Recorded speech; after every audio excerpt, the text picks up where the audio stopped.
different people's background and not having any like prejudice, biases, or assumptions. Basically, they're able to work as a community. So the way that the Swift feature or like other forms of like inclusion have failed, from what I got from Jay's, basically like during after school activities, we see that there is this form of inclusion of allowing kids to go to an after school program if their parents are hardworking.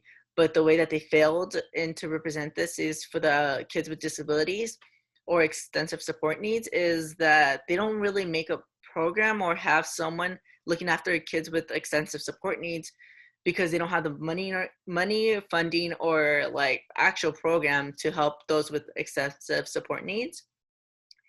And during lunch, um, we are all with our peers enjoying our time, catching up, having a good laugh, you know. But when it comes to kids with extensive support needs like Jay, he doesn't really get to feel that sense of a community because he's always excluded into a certain classroom with his teachers, and maybe sometimes his like peers come out and help him, or like he's stuck with the kids with disabilities as well, which is nice and everything. He gets a little community right there, but he would like to be part of the whole world because the world is diverse and different, not just like rainbows and sunshines. And the way projects are, like I said earlier, just try to find different multiple means of representations. Like for example, some people don't like doing presentations like screen recordings. Some people prefer doing like slides or like just an audio voice, a podcast, like how this class basically allowed us to have different forms of turning in our group project, which is really what we're trying to include, because there's a different means of inclusion because kids are able to feel comfortable presenting something they really feel passionate about. And this is a little quote from Nicole Eridix, which is basically inclusive classrooms support the abilities and recognize the possibility of all students. And it's a little quick video as well. Having students like Ashley with severe disabilities in my classroom benefits every student because they see what the real world is like. They're going to be out in society with people who have different challenges than them.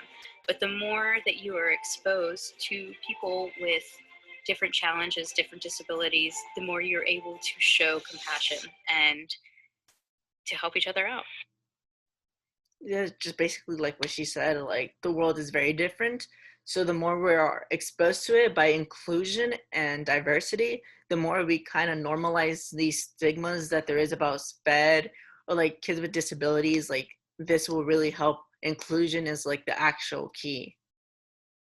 And later on, I show a video about how teachers actually don't like basically they gather data, right? But then they also like basically transform and basically plan their lessons around kids' disabilities and learning ways.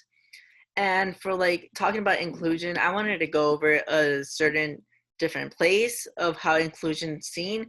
And I decided to do the school that it's an Arab school, which is basically kids for who are low vision or blind students, how they are integrated and included with sighted children, and how basically this school allows them to have their support devices, assistive devices such as magnifiers, computer boards, keyboards, printers and cameras that have braille keywordings. And what I really found very like astonishing and like amazing was out of the 51 staff and employees, 5 of those teachers and employees are blind. Like talk about inclusion right there, not only saying it, but actually including people with disabilities, being able to help other normal, sighted, low vision, and blind students. And the cool thing about it is that these teachers are able to not only help them in their daily lives, but in their academic lives as well. So I'm not sure you guys are familiar with this CRPD articles. And basically Article 24 and 25 really stood out to me, and the way that they apply to this inclusion is basically it allows kids to be included in their daily lives and have a normal education no matter what, and are provided with the proper materials that they may need.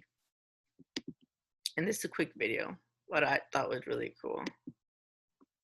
Where is this child's deficit? And what are research-based instructional practices that are going to be best suited to help this student improve? And I tell the staff here all the time, students do not have to learn the way we teach. We have to teach the way they learn. And I thought that was really cool hearing that, just because I'm like, you're basically helping meet the kids' needs, which is very useful. Where is this child's deficit? And what are research-based? And this is a little quote I had: be the change, be the person who can inspire someone and never give up. And that concludes my presentation. If you guys have any questions, feel free to email me here. And these are some of the resources I have for the Swift guides and to some of the videos.